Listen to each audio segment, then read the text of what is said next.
Mercier, queen 5 of spades. He'll raise it, makes it 1200. That might look a little loose, but it's the cannon's big blind he's raising. Laliberte out. Long look for Vulgaris with 5-4. Folds. And Eugene quickly out. Don't worry, the cannon will call. 10-8 of diamonds for Burchell. That's a little bit of a loose defend. Flop, queen, tray 6, 2 hearts. Mercier with top pair again. Check. Go ahead. Burchell checks. And Mercier checks. Very sneaky. 10 of spades on the turn. Burchell with a pair. Checks again. Good check. Mercier fires 2200. This was a bad turn card for Carrie. She may think she has the best hand, but it would be pretty out of character for her to spaz out here.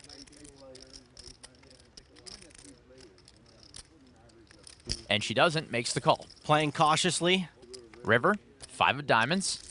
Mercier has 2 pair now. Carrie River's a flush draw. Looks like she's loading up for a bet. 5400. Now Carrie comes out firing, and I don't really know what this bet is trying to do. It's tough to get called by worse, tough to bluff out better, so I'm not really sure what it's supposed to do, but what it's very likely to do is induce a raise. There it is to 21,500. Big raise. And Carrie made a very thin call with 1 pair when Duhamel tried to bluff her earlier in this session. Jason could be remembering that now and hoping she'll do the same thing here. It looks like Carrie might be getting leveled into thinking that Jason's just pushing her around. We wouldn't know, though. We don't get the benefit of her inner monologue like we do with Jason every time. Not everyone can be a Negreanu. Carrie bet less than half the pot on the river, which maybe she's starting to think Jason could have read as weak, and that he's just making a play.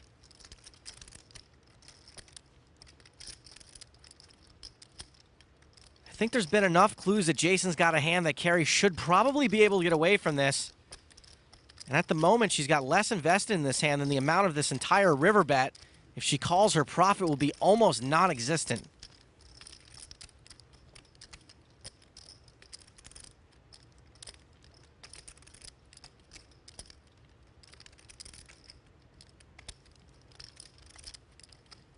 Call.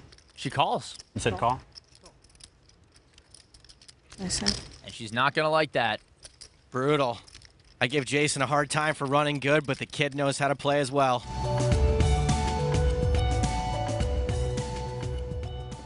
Pesek's first to speak here. He has 5-6 of diamonds.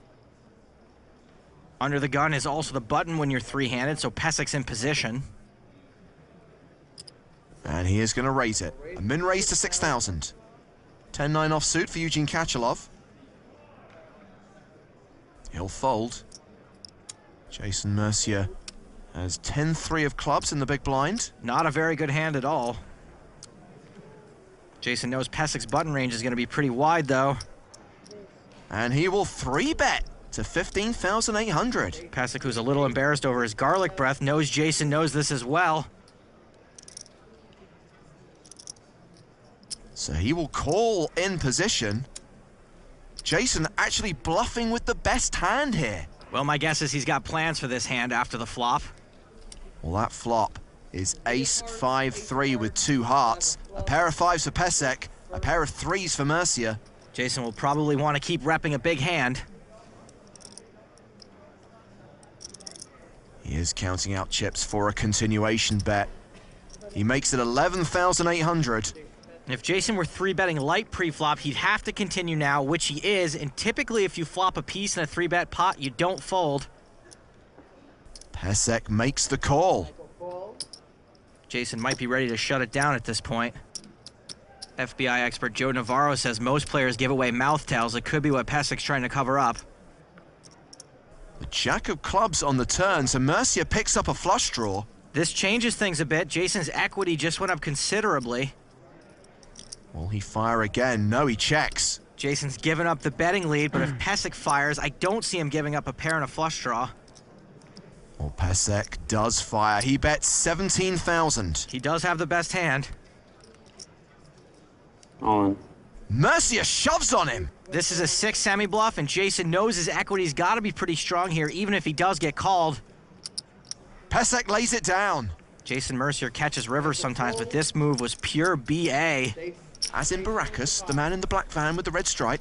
Very similar. Wonder if Pesek's puking into that thing right now. His chip stack isn't all that healthy. On Mercier's side of the table is getting taken over by bounties and chips.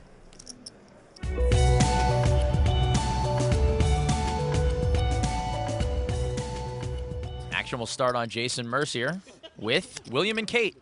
Well, they are making the rounds like it's the royal wedding, but actually, Scott, they're a duke and duchess, not a king and a queen. Mercier raises to 1,200. With queen. Bob Bulgaris, Jack 6, folds.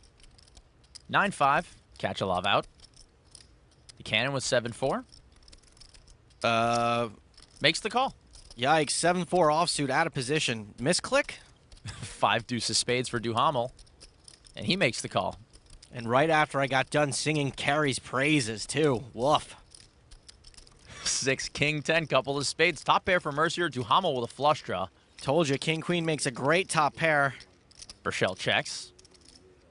And Duhamel checks. Checks his baby flush draw. No reason for Mercier not to bet this. He can start value betting right now. He will, $2,600 worth. Maybe Carrie's call was a pre-flop float, but this would be a bad time for her to try to make a move. And she doesn't, lets it go. Duhamel and Mercier again. I'd expect Jonathan would want to take one off here.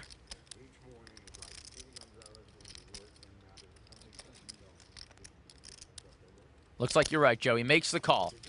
Mercier, get over yourself. It's Mercier. Turn, tray of diamonds.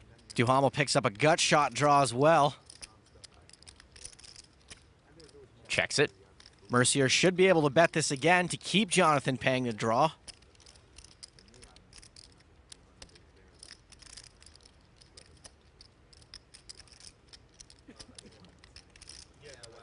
He'll come around to it eventually. No quick decisions this week from Mercier. This no exception, but he does fire out 7,100. This is a big bet, and even though he's picked up gut shot outs, Jonathan is not getting a great price to draw. A check raise could sometimes work in this spot as a way to just take it down or give himself a better price. Jason's given him a little better than 2-1, and as you can see, he's a 3-1 dog.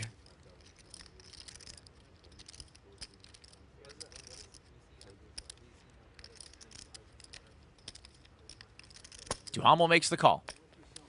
So he'll pay to draw. River, 5 of clubs.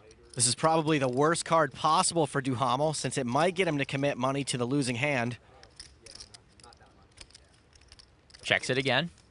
None of this should be too scary for Jason. Only 2-4 and 7-4 came in. Didn't Carrie fold 7-4 on the flop? Ooh, too soon. Anyways, I'm not sure how much Duhamel will call off, if anything, but hey, that's Jason's job to decide, not mine. I just get to criticize him after.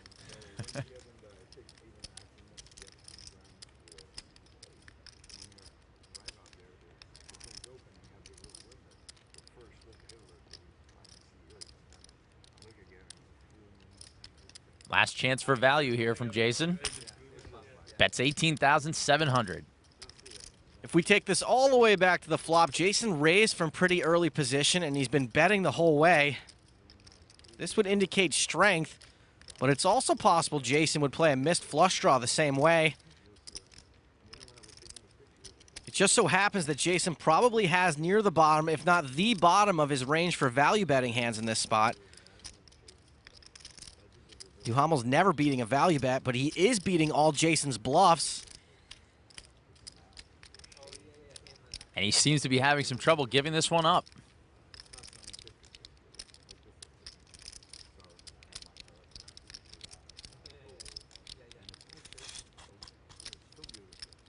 Where is the scuba gear? Because Duhamel is in the tank.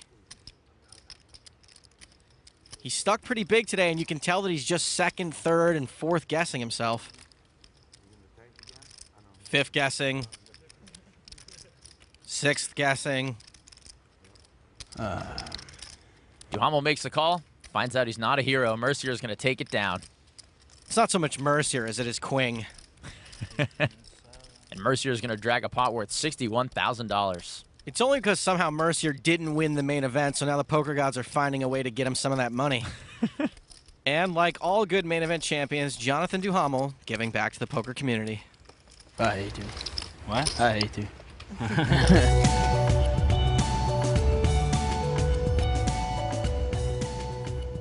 Mercier with 4 tray offsuit raises it up to 7,500. Stein with jack and a 10. We have seen Stein get lucky, but let me be clear. He's often made his own luck, and he has played quite well to get here. He makes the call. So here we go. The flop is deuce 9-4 Mercier with a pair of 4s. Stein missed that flop. He's got jack high.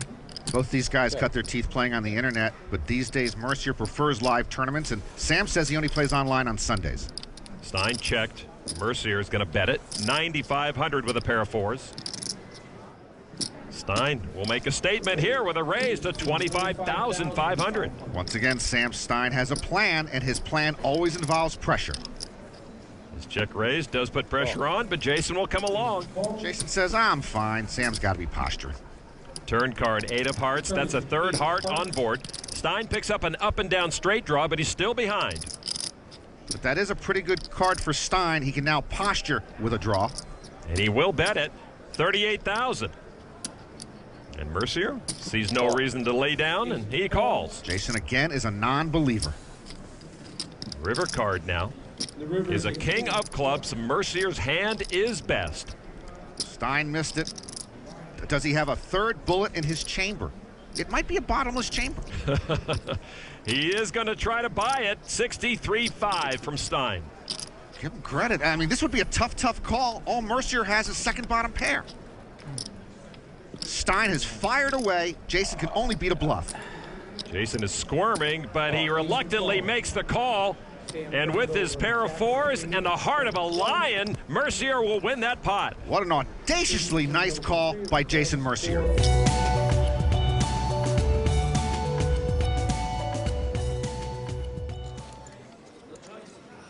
And Anthony DeLuche I've known for a long time. Like him very much. Really good final table, actually. I'm really enjoying it. Okay, 5-9 there for Jason Mercier. Oh, suddenly, Wow. Now he's suddenly. Now This is not something we've seen before, is it? No, well, four-handed. You see, he's going to start opening up now that the four-handed. The right thing to do. Good for him. He's set up a table image. Yeah. He's going to capitalise on it. 80,000. I can't see him getting called unless. Anthony pass, small blind pass. Eric calls. Eric. 80,000. Eric's making a mistake here, I think. Yeah. He really is. He's calling just to try to outplay him. Check. So if you've got aces or, you know. 2 players, Eric check in the Let's dark. see what happens here. Oh, I hate that. He's checked in the dark again. Flop comes. Yeah. 5, check, 6. Jason checks.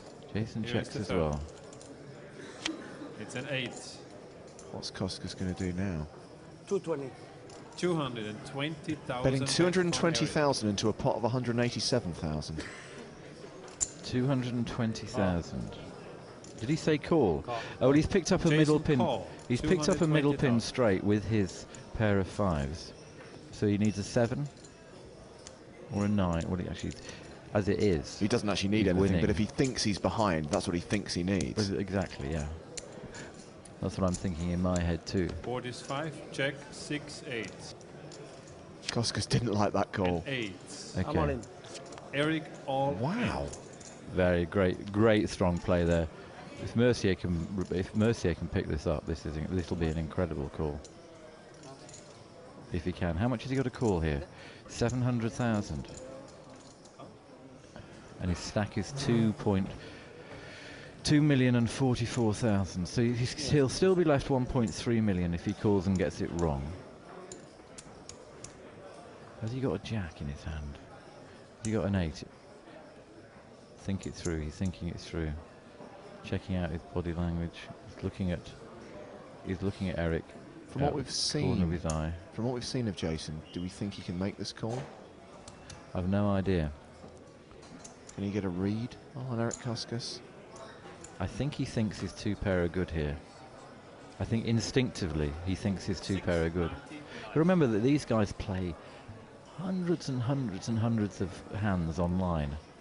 You know, they have a sort of feel for when they might be ahead. What's he got? He's got ace king. If he's got no pair, then I'm good. Could he have been betting a flush draw? If his instinct is that his two pairs are good, I call. just got to decide whether to Wow. trust his What a instinct, and that's call. what he does. Showdown. What He's a great call. made the call, and Koskas will Eric show he had shows a absolutely bluff. nothing. That is an absolutely excellent call. He went with his instinct, he made Yeah. the call, and he's eliminated Eric Koskas. He has. It's a brilliant call. It's a brilliant, brilliant call. There's no doubt about it. It's a brilliant, brilliant call. The Frenchman is out of the tournament. There's his fan club there. That's a great call there, James. A really, really brilliant call. I mean, poor Eric. He just doesn't see how he can make this call. But it was a great, great call. Koskas will collect 223,600 euros. Jason Mercier is now chip leader. We are down to 3, ever closer to crowning a new champion on the EPT.